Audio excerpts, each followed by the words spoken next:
أعوذ بالله من الشيطان الرجيم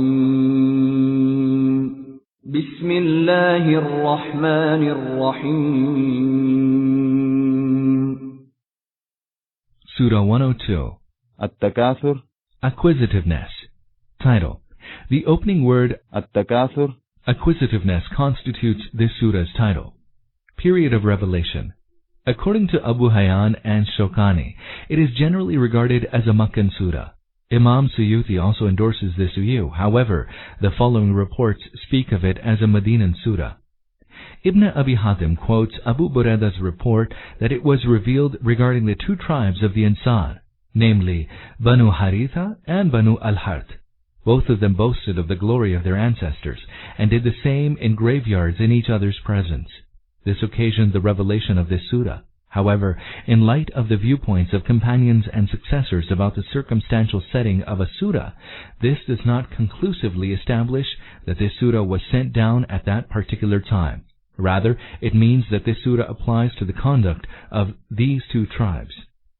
Imam Bukhari and Ibn Jarir cite Ubay ibn Ka'b's report.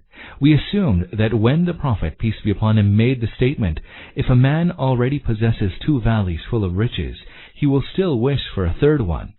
Only the dust of the grave can put an end to man's greed," was part of the Quran until Surah At-Takathur was revealed. This report is taken as proof of the Medinan origin of this surah, for Ubay had embraced Islam during the Medinan period. However, Ubay's report does not clarify the basis on which the companions regarded the Prophet's statement as part of the Quran. It cannot be taken to mean that they considered it as a Quranic verse, for most of them recognized each and every word of the Quran. They could not therefore mistake the Prophet's statement for a Quranic verse. If they took the Prophet's statement as part of the Quran, it might mean that those companions who had accepted Islam in Medina thought it to be a Medinan surah when they heard it for the first time from the Prophet, peace be upon him, and also that the Prophet's statement was derived from the same surah. Ibn Jarir, Tirmidhi, Ibn al-Munthir, and some other hadith scholars have cited Ali's observation. We had doubts about punishment in the grave until the revelation of Surah At-Takathur. This too is adduced in support of the Medinan origin of the surah, in that mention was made of the punishment in the grave for the first time in Medina. However, this is not true. The following Makkan verses do speak of this particular mode of divine punishment. Al-An'am 6:93, An-Nahl 16:28, Al-Mu'minun 23:99-100, and Al-Mu'min 40:45-46. Ali's observation proves at most that this surah was sent down before the above-mentioned surahs, which put the companions' mind at rest about this punishment. Little wonder, then, that the majority of Quran scholars label it as Makkan, a point reinforced further by its contents. It must then have been revealed in the early days of the Makkan period. Subject matter and themes. It warns people against the terrible consequences of materialism and worldliness. Driven by a love of riches, worldly gains, pleasures, and lust for power, man is engrossed until his last breath in acquisitiveness. Man remains preoccupied with cravings for ever greater worldly gains and excelling others in this regard until his death. This makes him oblivious to higher truths. Man is further told that worldly bounties actually constitute a trial for him. He will be called to account for these on the Day of Judgment. Bismillahir Rahmanir Rahim. In the name of Allah, the most merciful, the most compassionate. Alhaakumut Takathur. The craving for ever greater worldly gains and to excel others in that regard keeps you occupied. 1. The words Al-Hukam At-Takathur of the original are too vast in meaning to be fully explained in a passage. Al-Hukam is from law, which originally means heedlessness. But in Arabic this word is used for every occupation which engrosses man so completely that he becomes heedless of the more important things in life. When the word al-hukam is made from this root, it will mean that man has become so obsessed with some occupation that he has lost sight of everything more important than it. He is preoccupied with it, is wholly lost in pursuit of it, and this obsession has rendered him heedless of everything else in life. Takathur is from kathrat, which has three meanings. 1. That man should strive to gain more and more of everything. 2. That the people should vie with one another for gaining more and more. 3. That they should brag and boast of possessing greater abundance of things than others. Therefore, Al-Hukam At-Takathur would mean, Takathur, greed for more and more, has so occupied you that its pursuit has made you heedless of every higher thing in life. In this sentence it has not been indicated as to abundance of what is meant in Takathur, heedlessness of what is implied in Al-Hukam, and who are the addressees of Al-Hukam. In the absence of such an explanation, the words become applicable in their most general and extensive meaning. Thus, Takathur does not remain restricted in meaning and application but applies to all the gains and benefits, pleasures and comforts, the passion for acquiring more and more means of power and authority, vying with others in pursuit of these and bragging and boasting of their abundance. Likewise, the addressees of Al-Hukam also do not remain limited but the people of all ages, in their individual as well as collective capacity, become its addressees. It gives the meaning that the passion for acquiring more and more of the worldly wealth, vying with others in pursuit of it, and bragging and boasting of its possession has affected individuals as well as societies. Likewise, since in Al-Hukam At-Takathur it has not been pointed out as to which people are engrossed in acquisitiveness, and of what they are rendered heedless, it has also become very extensive in meaning. It means that the passion for piling up more and more has made the people heedless of everything more important than it. They have become heedless of God, of the hereafter, of the moral bounds and moral responsibilities, of the rights of others,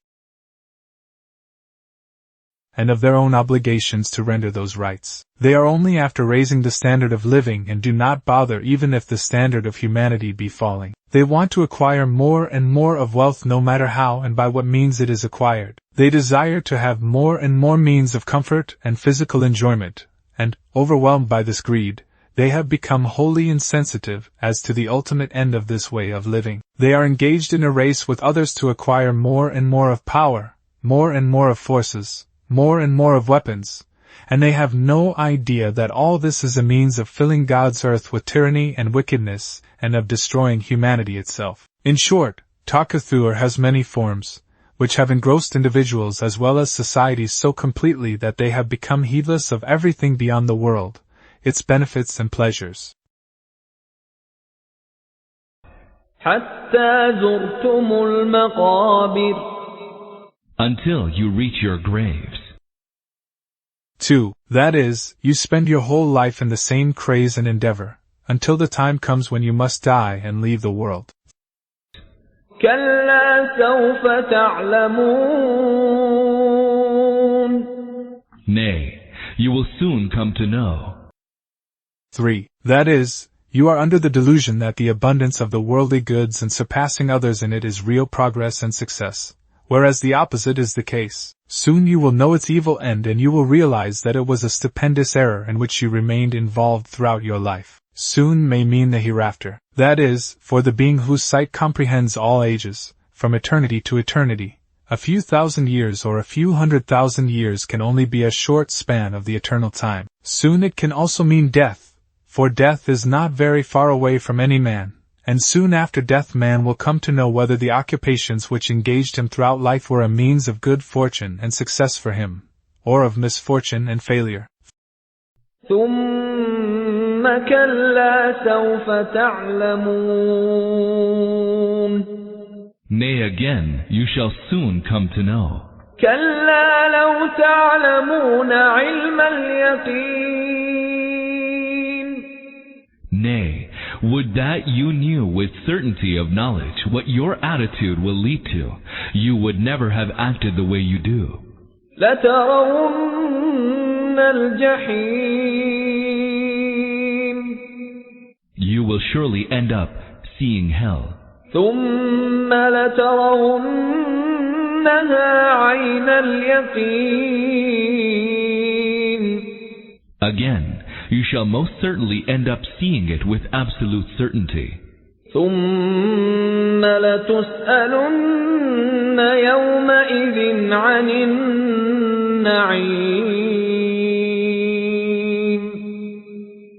Then, on that day, you will be called to account for all the bounties you enjoyed. 4. Then, in this sentence does not mean that accountability will be held after the culprits have been cast into hell, but it means, then we give you the news that you will be questioned about these comforts of life, and obviously this questioning will be held at the time of accountability in the divine court. Its main argument is that in several ahadith it has been reported from the Prophet, peace be upon him, that the believers and the disbelievers, both will have to account for the blessings granted by Allah. However, the people who did not show ingratitude but spent their lives as